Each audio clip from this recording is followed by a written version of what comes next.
บายดีน้องๆและท่านผู้ชมอยากน้องๆเข้าสู่รายการดาวดวงน้อยเช่นเคยวันนี้เนาะไอ้สายน้อยครับหน้าที่เป็นพิธีกรดำเนินรายการพบกันในอาทิตย์นี้ก็อยู่ในเดือนมิถุนายนเนาะในเดือนมิถุนายนนี่ก็มีหลายวันที่สำคัญโดยเฉพาะก็แมนวันเด็กน้อยสากลและวันปลูกต้นไม้แห่งชาตินั่นเองเนาะฉะนั้นหลายภาคส่วนเนาะในขอบเขตทั่วประเทศโดยเฉพาะก็แมนในนครหลวงวิจันทร์ของพวกเราก็มีการจัดกิจกรรมเนาะเฉลิมฉลองงานดังกล่าวขึ้นฉะนั้นในวันนี้อาจารย์ก็มีภาพบรรยากาศเนาะของการเฉลิมฉลองงานดังกล่าวเนาะของทางโทรภาพแห่งชาติลาวและภาพบรรยากาศเนาะการเฉลิมฉลองที่ศูนย์การค้าลาวไอเทคซึ่งว่าจะเป็นจะได้นั้นนะครับที่ตามทางซูเปอร์พร้อมกันเลย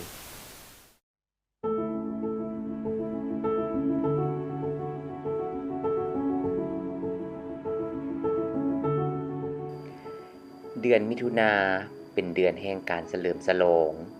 วันเด็กน้อยสากลและวันปลูกต้นไม้แห่งชาติหลายภาคส่วนในขอบเขตทั่วประเทศโดยเฉพาะแม้นในนครหลวงเวียงจันทน์ทั้งภาครัฐและเอกชน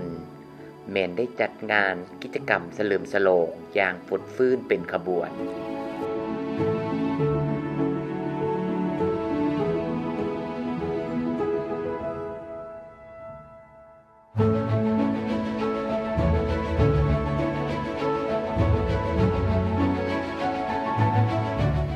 ในตอนเช้าของวันที่26พฤษภาคม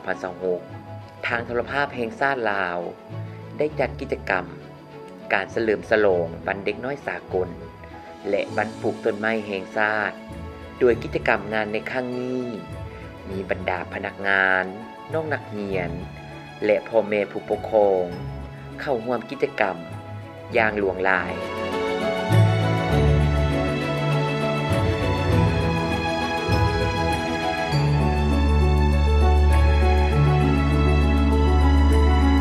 สำหรับกิจกรรมงานในครั้งนี้ทางโทรภาพแห่งชาติลาวได้จัดให้มีกิจกรรมการปลูกต้นไม้ทดแทนป่าสีเขียวนำพาโดยอำนวยการโทรภาพแห่งชาติลาวพร้อมด้วยพนักงานห้องการ3องค์การจัดตั้งมหาชน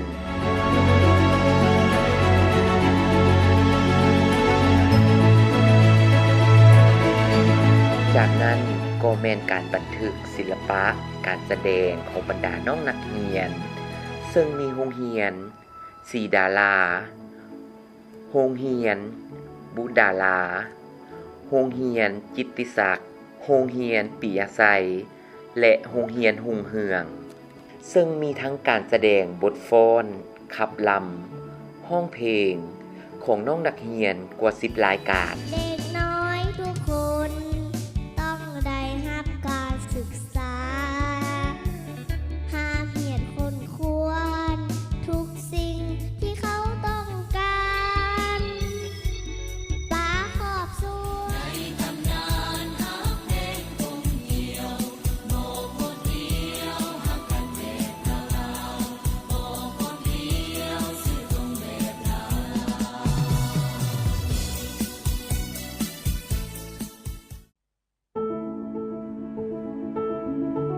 ในโอกาสเดียวกันนี้ทางศูนย์วางแสดงสินค้าลาวไอเทค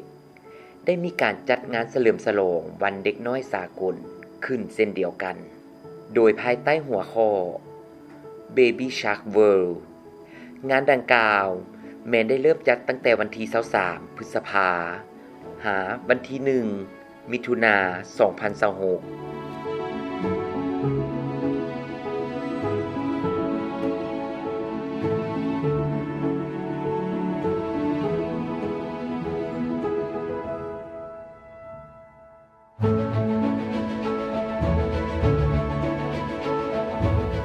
สำหรับกิจกรรมตลอด10วันแมนได้มีหลากหลายกิจกรรมบ่ว่าจะเป็นงานตลาดนัดวางแสดงสินค้าประเภทสื่อการเรียนการสอนของบรรดาโรงเรียนต่างๆในนครหลวงเวียงจันทน์มีการจัดกิจกรรมการเล่นเกมถามตอบเพื่อสิ่งของรางวัลและบูธเครื่องลิ้นหลากหลายประเภทไว้ให้สำหรับเด็กน้อยและกิจกรรมสำคัญก็คือการแสดง ความสามารถของน้องนักเรียนอยู่เทิงเวที นั่นก็คือการเต้น การฟ้อน ห้องเพลง และเดินแบบ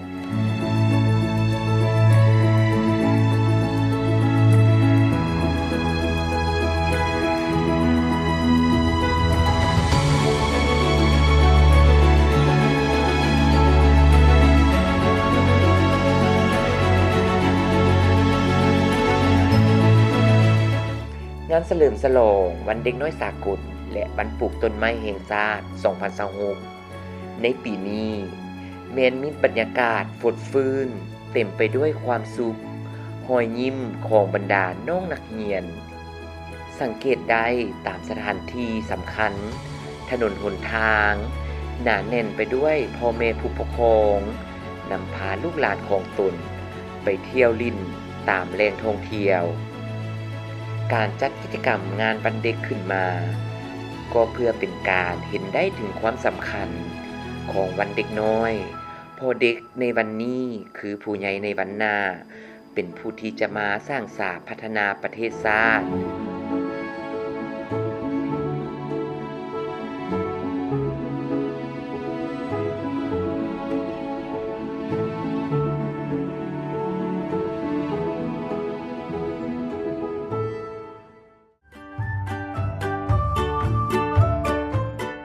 รายการดาวดวงน้อยเป็นรายการที่นำเสนอสาระความรู้และกิจกรรมสำหรับเด็กบ่ว่าจะเป็นการเรียนการสอน การประดิษฐ์ การทดลอง และการแสดง เพื่อส่งเสริมให้เด็กน้อยกล้าคิดกล้าแสดงออกในเวทีต่างๆรายการดาวดวงน้อยออกอากาศทุกวันเสาร์เวลา 8:05 น. หา 8:35 น. 12:40 น. หา 13:10 น. 17:15 น. หา 17:45 น. ท่านสามารถรับชมรายการย้อนหลังได้ผ่านทาง Facebook Page โทรภาพแห่งชาติลาว 3 HD และช่อง YouTube โทรภาพแห่งชาติลาว23 HD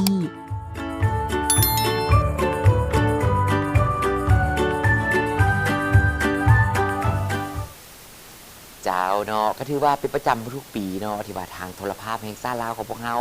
ได้จัดกิจกรรมการเฉลิมฉลองวันเด็กน้อยสากลและวันปลูกต้นไม้แห่งชาติเนาะในปีนี้ก็หมุนเวียนมาครบรอบ100 ปีนั่นเองก็ถือว่าทางโทรภาพเราก็มีการจัดกิจกรรมการเฉลิมฉลองเนาะการฟ้อนการเต้นของบรรดาน้องๆแต่ละโรงเรียนและมีการปลูกต้นไม้นั่นเองนอกจากนี้เนาะทางจุดการค้าเราไอเตของพวกเราก็ได้จัดกิจกรรมเนาะตลอด10 วันถือว่ามีการแสดงเนาะของน้องนักเรียนเดินแบบศิลปะบทฟ้อนบทเต้นต่างๆเอาละครับพบกันระยะที่2เป็นระยะการแสดงศิลปะบทฟ้อนบทเต้นของบรรดาน้องๆเนาะแต่ละโรงเรียนนั่นเองฉะนั้นมื้อนี้เราจะนำเอาภาพบรรยากาศเนาะการแสดงของน้องนักเรียนที่ว่ามาเฉลิมฉลองวันเด็กน้อยสากลที่โทรภาพแห่งชาติลาวเขาจัดขึ้นซึ่งว่าจะไปจะได้นั้นเราไปติดตามพร้อมๆกันเลย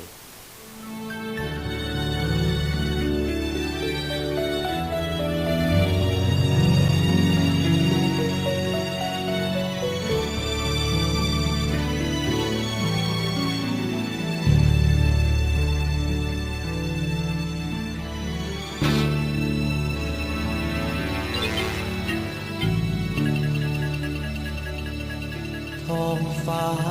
สดใสงามวิไลเมืองลาวเบิกบาน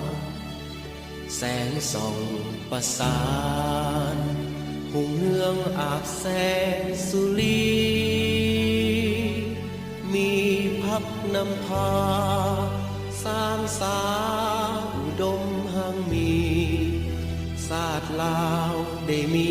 วันนี้60 ปีมีใสสง่า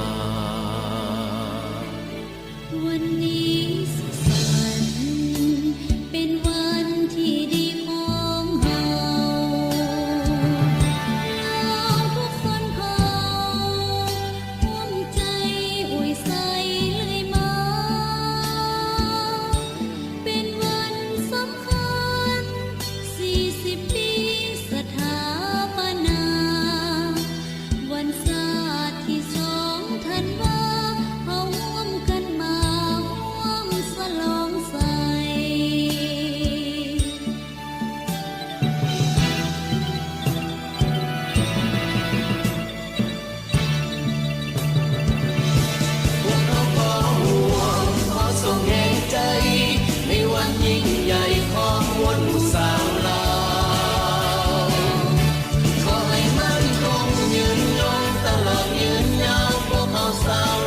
จะเสริญสู้ตลอดไป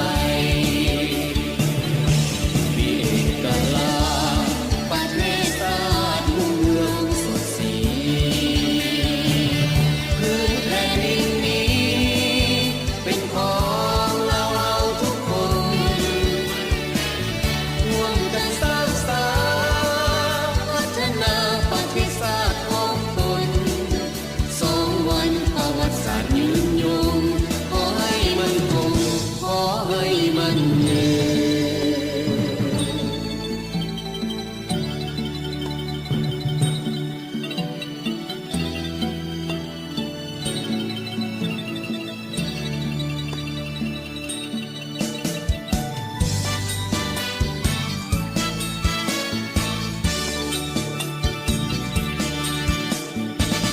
วันนี้สุขสันต์เป็นวันที่ดีของเฮาลาวทุกชนเผ่าร่วมใจป่วยใส่เลื่อยมา เป็นวันสำคัญ40 ปีสถาปนา วันศาสตร์ที่2 ธันวาขอร่วมกันมาร่วมฉลองใส่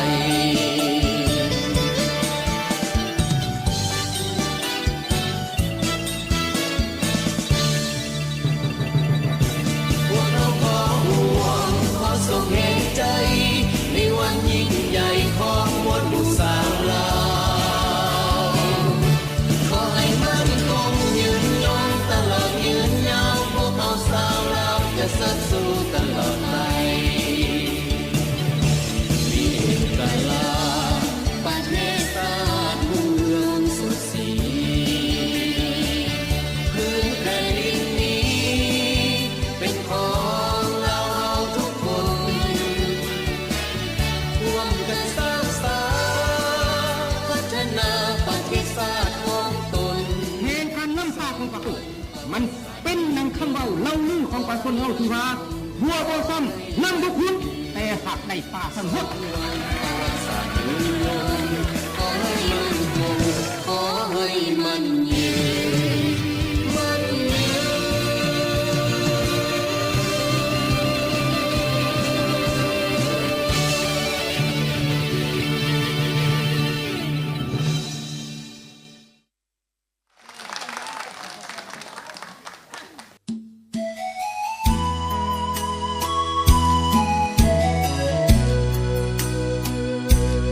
ไ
ประเทศทั่วกรุงเขตกล่าวลือทั่วประเทศทั่วกรุงเขตกล่าวลือสีไม้ลายมือเอกลักษณ์ให้มัน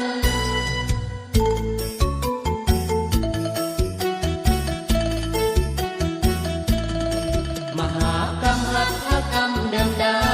ทรัพย์สินปัญญาแต่ปู่ย่าให้ตำนานมาเด้อเชิญมาห่วมแห่งกันมาเด้อเชิญมาห่วมแห่งกันสร้างสรรค์ผลงานโด่งดังทั่วโลกางามงามแท้เด้เครื่องเอกเครื่องยองผ้าไหมลายลงงามแต่เนื้อถึงใต้ประสานสอดเป็นมาลิมาลายประสานสอดเป็นมาลิมาลายมาอวยพรใส่มหากรรมของเฮา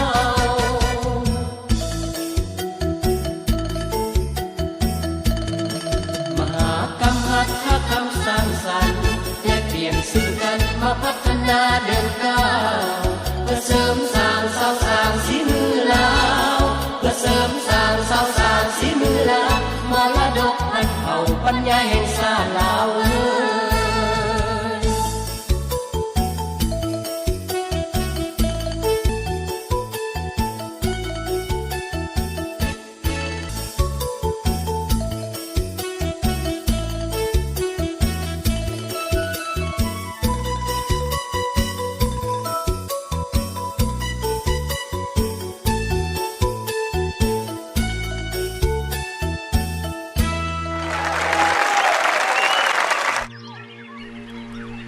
อันว่านักรบลาวเวียดนั้น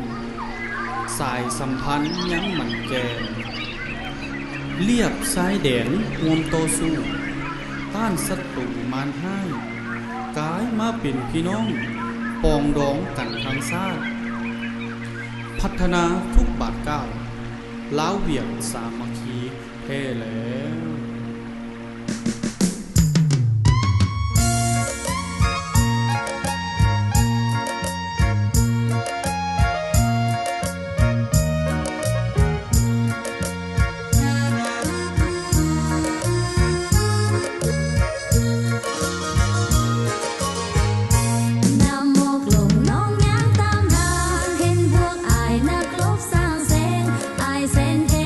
ขึ้นบ่ผักเศร้ายังเฮา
เป็นน้องๆภาพบรรยากาศมันเป็นภาพเป็นน้องบทห้องบทฟ้อนบทเต้นและก็เสียงคับเสียงรำของบรรดาน้องๆแต่ละโรงเรียนเนาะที่ว่าได้มาแสดงเนื่องในวันเด็กที่ทรภาพแห่งชาติลาวเขาจัดขึ้นก็ถือว่ารับชมแล้วก็ทั้งความม่วนซื่นและก็ได้ทั้งความเพลิดเพลินนั่นเองเอาละน่าเสียดายมาฮอดนี้เวลาในรายการดาวดวงน้อยกับพวกเขาก็หมดเวลาลงแล้วเนาะก็จากกันไปอยากจะฝากถึงน้องๆเนาะระยะนี้เป็นระยะของการเฉลิมฉลองวันเด็กน้อยสากลเขาเป็นเด็กน้อยเนาะก็ต้องตั้งใจเนาะศึกษาหำเฮียนอยู่โรงเรียนก็ฟังความครูอาจารย์อยู่บ้านก็ฟังความพ่อแม่เป็นลูกที่ดีและก็ตั้งใจศึกษาเป็นอนาคตที่ดีให้กับประเทศชาตินั่นเองเอาละมอนี่ไอ้สายน้อยพร้อมด้วยทีมงานรายการดาวดวงน้อยต้องขอลาน้องๆไปก่อนพบกันได้ใหม่ในโอกาสหน้าสำหรับมื้อนี้สบายดี